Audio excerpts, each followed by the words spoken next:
Hello my dear students, welcome to the online classes. बच्चों, आज हम लोग चैप्टर 7 बोलती गुफा पेज नंबर 50 की रीडिंग करेंगे।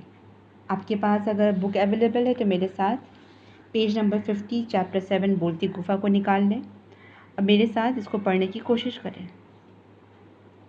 किसी जंगल में एक शेर रहता था। शेर भूखा था। पूरा दिन घूमने पर भी उसे कोई शिकार नहीं मिला। उसे एक गुफा दिखाई दी। उसने सोचा कि ज़रूर इस गुफा में कोई जानवर रहता होगा। जब वह गुफा में लौट कर आएगा तो मैं उसे मारकर खा लूँगा। शेर चुपचाप गुफा के भीतर जाकर बैठ गया। वो गुफा एक सियार की थी। शाम को सियार आया तो उसे गुफा के बाहर पंजों के निशान दिखाई दिए। सियार बहुत होशियार था। वो हमेशा चौकन्ना रहता था। उसने ध्यान से निशान देखे। शेर के पंजों के निशान गुफा के भीतर जाते दिखाई दे रहे थे। लौट कर वापस जाने के कोई निशान नहीं थे। सियार समझ गया कि गुफा के अंदर ज़रूर कोई शेर है। सियार चालाक तो था ही। ये जानने के लिए कि शेर गुफा के भीतर है या नहीं, उसने एक चाल चली। गुफा से थोड़ा दूर खड़े होकर उसने आवाज़ लगाई, ए गुफा, मैं आ गया हूँ। सियार की आवाज़ सुनकर गुफा में बैठा शेर खुश हो गया था। उसको भोजन मिलने वाला था। वो चुपचाप बैठ गया। अंदर से कोई आवाज़ नहीं आई। सियार ने कुछ देर बाद फिर से कहा, अरे गुफा, आज बोलती क्यों नहीं? तू रोज़ तो मेरे आने पर मेरा स्वागत करती हुई कहती थी, आइए सियार जी आइए। आज क्या तू आज किसी से डर रही है? गुफा में से कोई आवाज़ नहीं आई। सियार बोला, ठीक है, तू आज नहीं बोलती तो मैं वापस चला जाता हूँ। गुफा में बैठे शेर ने सोचा कि सचमुच ये गुफा रोज़ बोलती होगी। आज मुझसे डरकर नहीं बोल रही है। सियार कहीं सचमुच वापस न चला जाए, इसलिए गुफा के बदले मैं ही बोल देता हूँ। आइए सियार जी आइए। आवाज़ सुनते ही सियार वहाँ तेज़ी से भाग निकला। वो मुस्कुराते हुए बोला, अरे शेर, आज पहली बार मैंने गुफा को बोलते सुना है।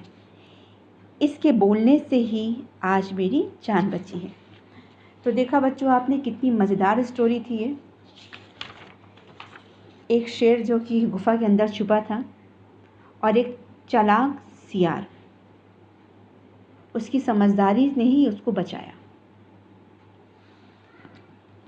तो बच्चों देख, इस चैप्टर से, इस स्टोरी से हमें सबसे पहले एक बात को ये सीखने को मिलती है कि हमें जब भी कोई मुसीबत आए तो उसे पहले से समझना चाहिए, जल्दबाजी नहीं करनी चाहिए। अगर ये सियार जल्दबाजी करता तो शायद उस गुफा में चला जाता और वो शेर उसे वहाँ पे खा जाता। लेकिन जब वो वहाँ पे पहुँचा तो उसने उसके पंजों के निशान देखे और बहुत ध्यान से देखा कि पंजों के निशान अंदर जाने के तो थे लेकिन बाहर आने के नहीं थे।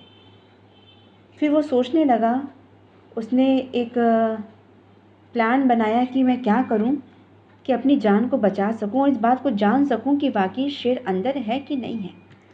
हमें बच्चों अपने जीवन में ऐसी ही समझदारी को हमेशा रखना है। अपनी मुसीबत को पहले से समझ जाना है कोई भी काम करते समय कि हाँ, हम जिस जगह पे यहाँ पे हमें मुसीबत हो सकती है। हर काम को बुद्धिमानी से करना है। बुद्धिमानी से हर काम को करना है बच्चों। बिना सोचे विचारे हमें कोई भी काम को नहीं करना है। अगर इस सियार ने सोचा नहीं होता और ये सीधा अंदर चला जाता तो शायद ये शेर उसको खा जाता। लेकिन चूँकि वो सियार बहुत चालाक था, समझदार था, उसने परेशानी को भापा, इस वजह से, उसकी बुद्धिमानी की वजह से उसकी जान बच गई। तो बच्चों, हमें भी अपने जीवन में बुद्धिमान बनना है, अपनी परेशानियों को समझना है, जल्दबाजी में कोई फैसले या कोई काम को नहीं करना है। बच्चों, जो भी काम आपको कॉपी में दिया जाता है उसे पूरा करें। चैप्टर रीडिंग खुद भी करने की कोशिश करें, क्योंकि चैप्टर रीडिंग हमारे लिए बहुत ज़रूरी होती है। चैप्टर रीडिंग करने से हमें पता चल जाता है कि उस स्टोरी के बारे में पता चल जाता है, और उसके बाद जब उसकी एक्सरसाइज को सॉल्व करते हैं, उसके क्वेश्चन आंसर को सॉल्व करते हैं, तो हमें ऑलरेडी उसके आंसर पता हो जाते हैं। सारे जो भी इसमें कठिन शब्द होते हैं उनको कई बार पढ़ने की कोशिश कीजिए और लिखने की भी कोशिश कीजिए। Have a nice day. Bye bye.